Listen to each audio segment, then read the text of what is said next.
chers acteurs, comme chaque année, le Réseau national de lutte contre la corruption, RENLAC, publie son rapport sur l'état de la perception de la corruption au niveau national.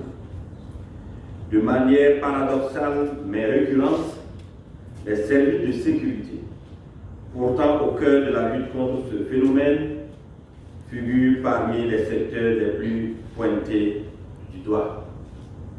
Donc pour 2026, il faut qu'on quitte le top 5.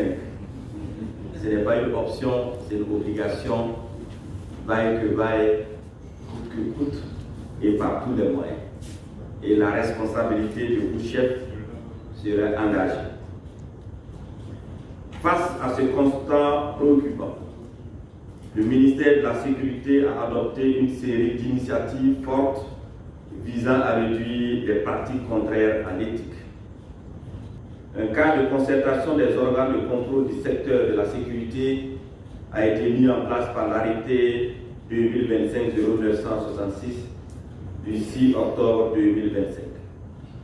Cette initiative vise à assurer plus de dynamisme, de cohérence et de visibilité aux actions menées contre les mauvaises pratiques au sein des forces de sécurité intérieure. À peine créé, ce cadre tient aujourd'hui sa première session ordinaire, preuve de son importance et de l'urgence d'agir. Il se veut un espace privilégié d'échange franc, inclusif, d'harmonisation et de synergie entre les différentes structures de contrôle interne. Mesdames et messieurs, l'objectif général de cette session est de rendre pleinement opérationnel ce cadre afin d'accroître la contribution des organes de contrôle à l'amélioration de la gouvernance, à la lutte contre la corruption et au renforcement de la confiance entre l'administration et la population.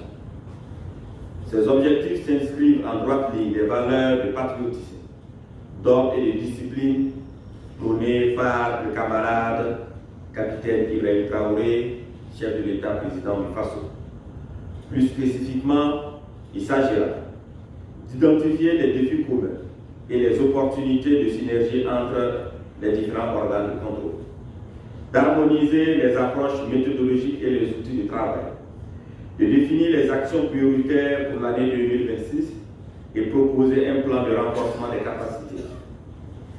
Je vous invite donc à une écoute attentive, à des échanges francs, constructifs et productifs afin d'atteindre pleinement les objectifs fixés pour cette session. Mesdames et messieurs, avant de clore mon propos, j'exprime ma sincère gratitude à l'ensemble des structures partenaires qui accompagnent le ministère de la Sécurité. L'ASELC, le DECAF, ainsi que toutes les structures membres titulaires et observatrices du cadre de concertation. Tout en souhaitant plein succès aux travaux, je déclare ouverte la première session ordinaire du cadre de concertation des organes de contrôle du ministère de la Sécurité.